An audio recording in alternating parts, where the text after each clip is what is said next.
Hello guys, ఎలా ఉన్నారు? బాగున్నారా? సో నేనైతే చాలా బాగున్నాను. ఇంకో వీడియోతో మీ ముందుకైతే వచ్చాను. సో ఇదైతే స్వీట్ రెసిపీ అండి. చాలా అంటే చాలా బాగా వచ్చింది. సో మీరు కూడా ట్రై చేసి చెప్పండి. సో వీడియోలోకి వెళ్ళే ముందు ప్లీజ్ మన ఛానల్ని అయితే సబ్స్క్రైబ్ చేసుకొని లైక్ చేసి షేర్ చేయండి. సో స్వీట్ లవర్స్ ఎంతమంది ఉన్నారో వాళ్ళకి షేర్ చేయండి. కరాచీ బేకరీలో వచ్చినట్టే వచ్చింది గాయ్స్ హల్వా. సో ప్రాసెస్ చూసేయండి. సో ఒక కప్పుతోటి కార్న్‌ఫ్లోర్ తీసుకోండి. ఏ కప్పుతోటి అయితే తీసుకున్నామో అదే కప్పుతోటి 2 కప్పుల షుగర్ తీసుకోవాలి. సో నేను ఒక కప్పు కార్న్‌ఫ్లోర్ తీసుకున్నాను కాబట్టి 2 కప్పుల వాటర్ పోసుకొని కలిపి పక్కకు పెట్టుకోవాలి. అదే కప్పుతోటి 2 కప్పులు షుగర్ తీసుకోండి. సో నాకైతే కప్పున్నర షుగర్ అయితే సరిపోయింది. మీ స్వీట్ లవర్స్ అయితే 2 కప్పులు తీసుకొని 2 కప్పుల వాటర్ వేసుకొని ఆ షుగర్ అంతా మెల్ట్ అవ్వాలి. మెల్ట్ అయిన తర్వాత మనం ఏదైతే కార్న్‌ఫ్లోర్ కలిపి పక్కకు పెట్టుకున్నామో అది పోసుకుంటూ కలుపుకోవాలి. ఎక్కడ ఉండలు కట్టకుండా కలుపుకోవాలి. కలుపుకున్న తర్వాత జెల్లీలాగా ఫామ్ అవుతుంది.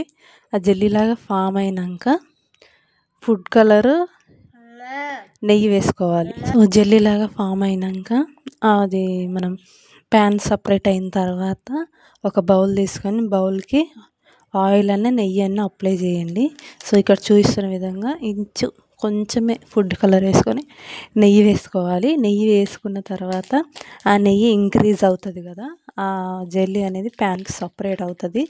సపరేట్ అయిన తర్వాత మనం ఒక బౌల్కి నెయ్యి అన్న నూనె అన్న రాసుకొని ఆ బౌల్లో వేసుకోవాలి. సో మీకు వీలుంటే డ్రై ఫ్రూట్స్ వేసుకోండి. సో నేను జీడిపప్పు వేసుకున్నాను. సో నేనైతే నెయ్యి రాసుకున్నాను. సో పిల్లలు కూడా తింటారు కాబట్టి నెయ్యి రాసాను. సో నేను అడుగున కూడా జీడిపప్పులు వేసాను. మీకు కుదిరితే వేసుకోండి, లేకపోతే లేదు. సో నేను ప్రిపేర్ చేసిన జెల్ అంతా ఇందులో వేస్తున్నాను. వేసుకున్న తర్వాత పైనంగా కూడా జీడిపప్పులు వేసి ఒక 1 అవర్ అది మొత్తం చల్లారిపోవాలి గైస్. 1 అవర్ పక్కన పెట్టేసి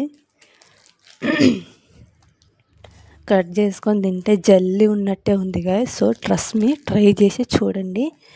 అసలు ఎక్సలెంట్ అంటే ఎక్సలెంట్ వచ్చింది. సో మీరు కూడా ట్రై చేసి నాకు కామెంట్ చేయండి, ఓకేనా?